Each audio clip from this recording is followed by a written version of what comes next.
Baik, assalamualaikum warahmatullahi wabarakatuh. Ketemu lagi dengan saya Marianto. Pada kesempatan kali ini akan saya sampaikan video terkait aplikasi PPDB yang ada di SMK Batik 1 Surakarta. Di video ini kita akan menggunakan data dummy alias data uji coba untuk aplikasi ini. Yang pertama, setelah Bapak dan Ibu nanti mengakses sistem PPDB di SMK Batik 1 Surakarta, kemudian kita akan login menggunakan username dan password yang juga sudah disiapkan. Setelah masuk, ketika masuk perlu diperhatikan, kita aktif pada semester berapa. Jadi nanti tahun ajaran ini bisa diganti, disesuaikan dengan kebutuhan. Itu. Jadi yang pertama kita coba setting dulu tahun ajarannya. Ini kan sedang aktif di 2023-2024, sedangkan untuk PPDB tahun depan kan 2024-2025. Jadi ini kita coba aktifkan. Oke.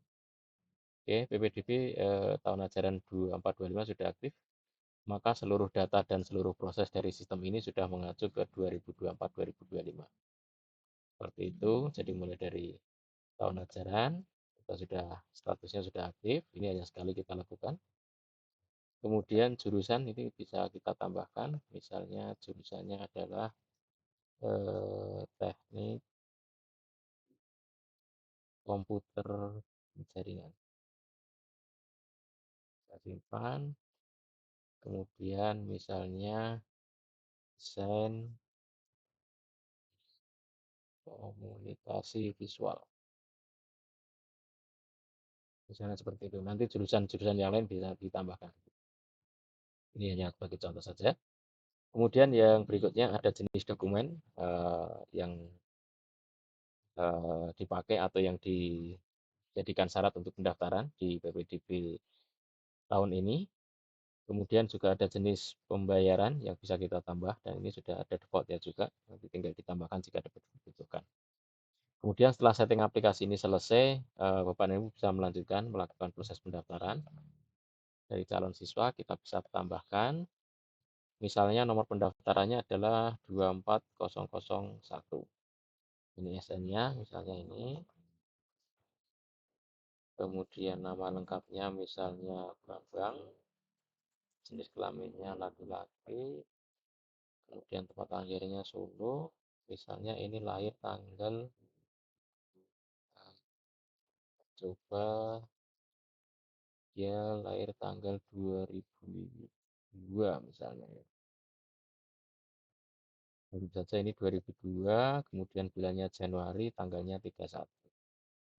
Alamatnya misalnya Jalan Kraton nomor 113. Solo. Dan seperti itu, Jawa. Handphonenya kita isikan. Kemudian asal SMP-nya misalnya SMPN 1 Surakarta. Nama orang tuanya misalnya Kartono. Alamat orang tuanya juga sama, ini bisa kita pastikan. Nomor handphone orang tuanya juga kita isikan. Kemudian pilihan jurusan pertama misalnya dia ke teknik komputer dan jaringan, keduanya ke desain komunikasi visual. Kemudian kita simpan. Maka sudah ada satu data calon siswa yang ada di pendaftaran ini, bisa kita tampilkan. Nah, ini kita data-data siswa ini masih bisa kita ubah jika dibutuhkan. Kemudian untuk jenis pembayaran, apakah dia sudah membayar atau belum, bisa kita tambahkan dari sini.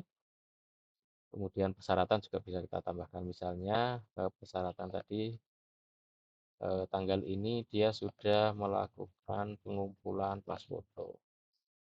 Kita tambahkan. Nah, di sini sudah ada pas fotonya. Misalnya seperti itu. Kemudian yang lain misalnya juga sudah mengumpulkan akta kelahiran. Nah, ini sudah muncul. Kemudian pembayaran dia juga sudah membayar. Misalnya membayar uang pendaftaran, jumlah pembayarannya misalnya 50.000. Kemudian kita tambah. Oke, 50.000-nya sudah. Ini kita coba cetak. Ini untuk bentuk formulir cetaknya. Ini profil siswanya atau calon siswa, kemudian di sini ada riwayat pembayarannya, kemudian riwayat dokumen yang diserahkan. Ini untuk satu siswa sudah selesai, kita bisa tampilkan dari rekapitulasi, rekap salsi sudah ada satu. Kemudian dari data-data pendaftaran nanti semuanya akan masuk di sini, atau bisa kita tampilkan di sini. Ketika kita akan mencari data siswa, kita bisa masukkan dengan menggunakan kata kunci yang ada di sini, baik menggunakan nomor pendaftaran, NISN, atau nama lengkap calon siswa. Kemudian berikutnya untuk rekapitulasi, kami sediakan untuk rekap syarat, ada persyaratan yang harus dipenuhi, kemudian beberapa data sudah dikumpulkan, maka statusnya akan oke seperti ini. Untuk yang belum berarti masih strip seperti ini.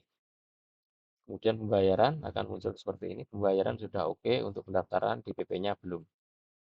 Kemudian total pembayaran pada tanggal ini ada siswa ini punya pembayarannya ini.